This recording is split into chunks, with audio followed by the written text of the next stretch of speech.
if we're winning, there's nothing to be pissed about. I'm not sure where he is exactly in terms of health-wise, but I'm hoping that we get him back as fast as possible because he means so much to this team. I'm like, what the heck happened? I'm like, what? And then I'm going online on Twitter to find out like what's going. And I'm just why the fuck? What are we doing? I don't understand like why that would happen. And it was just a very frustrating moment.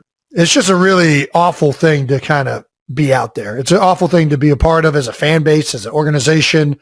And for that player, just like, man, this sucks on so many levels. He has to be smarter than this. He has to be better than this.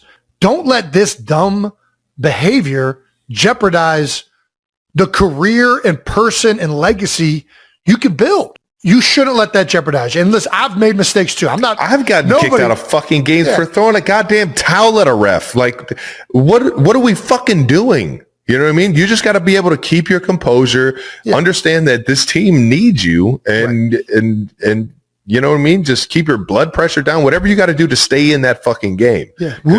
Woosah. Yeah, there you go. The old woosah. Chiefs 21, Chargers 27, Trav.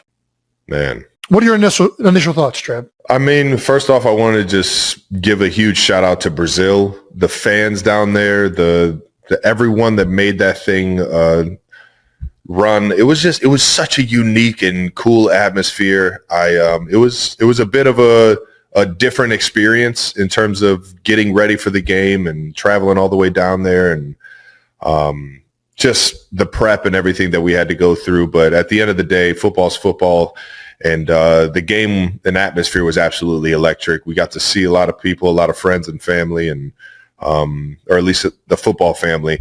And it was a cool experience outside of us just not getting off on the right foot. And that's, again, I know it's kind of sounded like a broken record from last year's Super Bowl, but that's on us as leaders. And I'll take the most accountability myself. I wasn't ready that first drive. I ran into one of my guys and offed him out of the game. I literally took one of my players out. That's one of the most frustrating parts, and it's hard to get your juices back going knowing you just hurt a guy. Yeah. It's just it's a frustrating way to start off the season, frustrating way to start off the game. But you could take some good from that second half, but at the end of the day, man, we just got to be able to win up front, be accountable on the back end, and be able to, start fast and finish stronger, man. Well, you brought up the Worthy play, and I think that's the one that was the most jarring early on. For those of you that haven't seen it, we have a clip here. I guess when I was watching this, I don't know. And I think obviously this is a rub route concept. You guys are trying to run routes close to each other to throw the DBs and have to make them alter their course. How does this go wrong? Who's got the right of way at the stop sign here?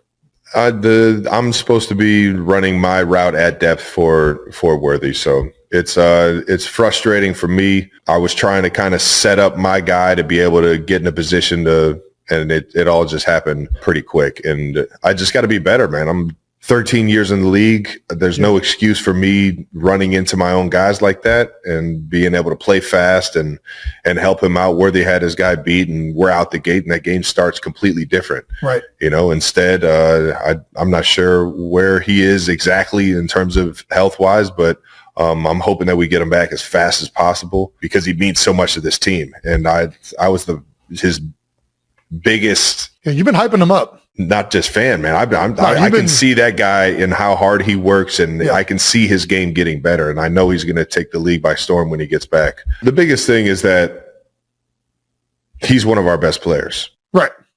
He's going to take that step into being one of the best wide receivers in the National Football League. Mm-hmm. And I run into him, and all of a sudden, one of the biggest pieces of the game plan is out of the game. For sure.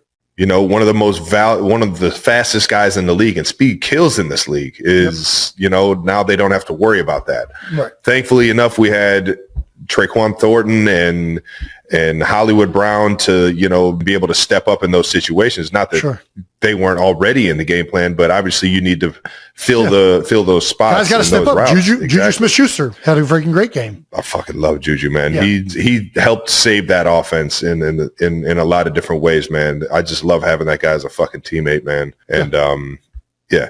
I think, I mean, it's frustrating. Whenever you lose a guy that early, you run the plays that are called, but the coaches all week are trying to design specific things around the skills that each guy has and the players that they envision at those spots. And like the personnel groupings and all that stuff goes into a factor. And Worthy has whenever you're unique in one thing, coaches are going to try and design things around that unique talent that you have. And Worthy's happens to be one of them, is that he's insanely fast and quick. So you have all these things in, and you want those to be a big part of your game plan. And all of a sudden he's out in the first series. And same thing happened to Philadelphia. Ben Van Sumeren, who, listen, not a lot of people know him. Like, this is a guy that everybody was excited about. He's a great special teams player, and he's been playing fullback now for us. He goes down opening kickoff. I don't know how many plays are in the game plan, but you got all these plays where you're anticipating to have a fullback available, and now, like, he's gone like that. Those reps that you did during the week are now done. Like, you're not running those plays anymore. So that's one of the things that can really frustrate you about an injury early, especially when it's a guy that's very unique, who it's going to be hard to replicate that with. But anyways. Yeah. I owe my guy big time, man. X knows it. I felt like shit. I could barely even fucking play the rest of that first half, man. But we geared it up once I found out that he was, in better spirits than I imagined at halftime. So just tried to go back out there and win that thing for him. We also got a Big Yeti touchdown. So for people that don't know, this is a fake little bubble screen to the back. Trav is going to act like he's blocking, kind of, although it didn't look like you guys really sold the blocking aspect as much. You're just kind of like moseying off the ball, and then you kick it into second gear. I know you probably don't want to get into. I mean, it's exactly what you were saying it was. Okay. And I saw the flat defender go with the back and the corner latch, and I just said, let me get out of here. Let me go. Let me catch them while they're not thinking I'm going deep. Nice. Big Yeti can still scoot into the end zone, baby. What's with the bull? Baby. What's with this touchdown? We had a lot of questions about the bull. Don't care, baby. It's bull don't care. Man. Bodacious. Bodacious effort, baby. Bull don't care, baby. We're down, but we're not out. That's a Eugene Chung staple right there. There you go. Hell yeah, baby. Coach Chung. Oh, yeah. Shout out to Coach Chung, man. And Coach Andy Heck, baby, for continuing. He's keeping it alive? Right. Oh, yeah. Perfect. Oh, yeah. What are the takeaways after week one? Week two, where are the Kansas City Chiefs at? What are we trying to make sure we fix? Motivated football team. A motivated football team going in against the team we just got beat by in the Super Bowl. A team that we feel like we didn't play our best, and coming off a week where we didn't feel like we played our best. So we got to fix a lot of things, both offensively and defensively, and we got to get this thing fucking going, man. We got to get this train fucking running a little bit more. And the biggest thing for me is energy, man. We got to come out with fucking energy. And I know Arrowhead's going to bring it. It's going to be fun to feel that atmosphere. But unless the players are on the field doing that, Arrowhead's not going to be a fun atmosphere, man. So we got to fucking bring it, knowing that we got one of the best teams, or the champs, coming in. Yeah. Shaquille O'Neal couldn't hide his excitement as he revealed he can't wait to see his close friend Travis Kelce marry Taylor Swift, calling their engagement the happiest news of the year. The NBA legend, 53, shared that he discovered the announcement, just like millions of fans did, through a viral joint Instagram post from the couple on August 26th, and admitted he had to double-check with friends before believing it was real. It's true, and it's awesome. I can't wait. I'm so happy for him, Shaq said with a grin, recalling that he's known Travis personally for years and first met Taylor briefly during the electric atmosphere of the 2024 Super Bowl in Las Vegas. With heartfelt sincerity, he wished the Oets couple a lifetime of happiness, saying, "May they last forever," as fans melted over the wholesome moment. Adding to the excitement, iconic rock band Foreigner jumped into the frenzy by publicly offering on Instagram to perform at the wedding, posting a bold, colorful letter that instantly went viral and sent Swifties and NFL fans into a frenzy of speculation about what could be the most star-studded wedding of the decade. We spent 40 years figuring it out, and now you two have too. Please accept this as our official offer to be your wedding band. Legendary rock group Foreigner wrote in their viral open letter to Taylor Swift and Travis Kelce, sending Swifties and NFL fans into a frenzy.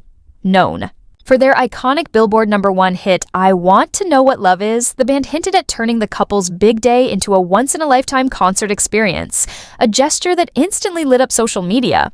Taylor and Travis, both 35, had already captured the internet's heart when they announced their engagement on August 26th with a stunning joint Instagram post featuring dreamy photos from a flower-filled garden proposal. Taylor's playful caption, "Your English teacher and your gym teacher are getting married, firecracker," sent fans into overdrive, while the breathtaking centerpiece of the announcement, a custom Old Mine brilliant cut engagement ring designed by Kindred Lubeck of Artifacts Fine Jewelry, left millions swooning. The romantic reveal, paired with Foreigner's bold offer, has now transformed the couple's wedding into one of the most anticipated celebrity events of the decade, leaving fans desperate to know what unforgettable surprises are coming next. Just 1 week after the engagement that broke the internet, Travis Kelce finally opened up about the life-changing news on the September 3rd episode of his wildly popular podcast, New Heights with Jason and Travis Kelce. The moment came when his brother Jason Kelce, with a grin, cut straight to the point, saying, "Travis, we gotta talk about it," immediately sending fans into a frenzy. Travis, ever the playful one, tried to dodge the spotlight with a laugh, replying, "I don't think we do," before Jason doubled down, reminding listeners of the Instagram post that had the entire world talking. In case you missed it, Travis and Taylor are officially engaged. "Yay," Jason said, his excitement echoing the emotions of millions of Swifties and NFL fans who can't get enough of this power couple's love story.